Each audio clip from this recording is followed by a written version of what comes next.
দিন হোক বা রাত ছুটে বেড়াচ্ছেন একদল যুবক যুবতী। উদ্দেশ্য মানুষের মুখে অন্ন তুলে দেওয়ার, যাদের উদ্দেশ্য কেউ যাতে না খেয়ে দিন বা রাত্রি যাপন না করেন।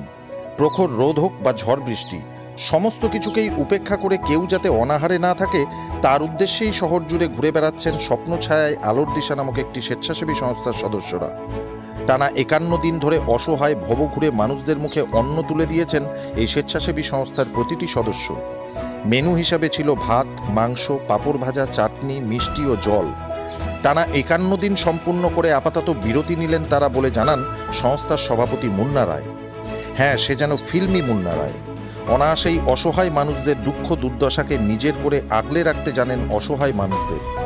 অসহায় দুর্দশাগ্রস্ত মানুষদের মুখে অন্ন তুলে দেওয়াই যার নেশা। লকডাউন শুরু হওয়ার প্রথম দিন থেকেই ভবঘুরে এবং অসহায় মানুষদের পাশে দাঁড়িয়েছেন তিনি সবসময়। তবে তিনি জানিয়েছেন আপাতত তাদের পরিষেবা বন্ধ থাকলেও বিশেষ বিশেষ দিনে খাবারের আয়োজন আবারও করবেন তারা। প্রত্যেক দিন খাবার দিতে গিয়ে চেনা মুখগুলো যেন তার পরিবার সম হয়ে উঠেছে। তারা মাঝে মধ্যেই তাদের দুঃখ দুর্দশা শুনতে ছুটে যাবেন বলে জানিয়েছেন মুন্না ভাই।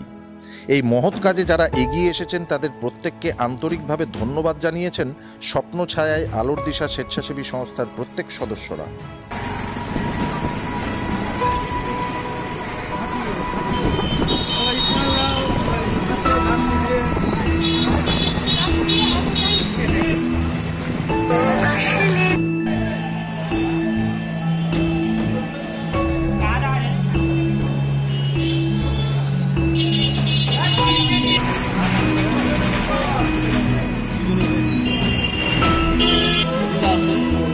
দাদু, আমরা যে প্রতিদিন খাবার দিই কেমন লাগে?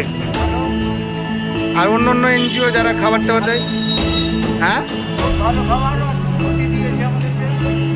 আর আমাদের খাবারটা কিরকম লাগে? খুব ভালো লাগে। বাড়ির মতন রান্না হয়? আচ্ছা, ঠিক আছে, খাও। হ্যাঁ, আজকে অনেক কিছুই দেওয়া হয়েছে, মাংস দেওয়া হয়েছে, চাটনি দেওয়া হয়েছে, পাঁপড় ভাজা, মিষ্টি। হ্যাঁ, ঠিক আছে, খাও।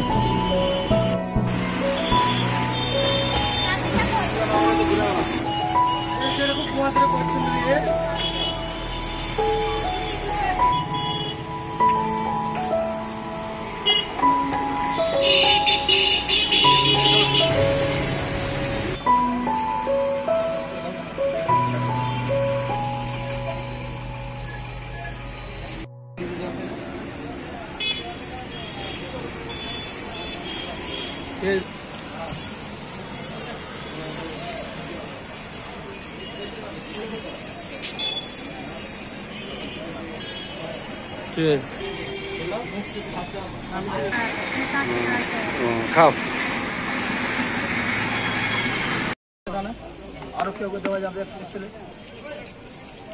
মিষ্টি কোথায় भात बना है? अगर खाना फेंक देगा ना, डंडा से मारूंगा मैनेजर। খাবার নষ্ট করে পাবো খানা অন্য কেউ রাখ। ও বলবে কেন? খাও, খাইয়ে রসগোল্লে। হ্যাঁ,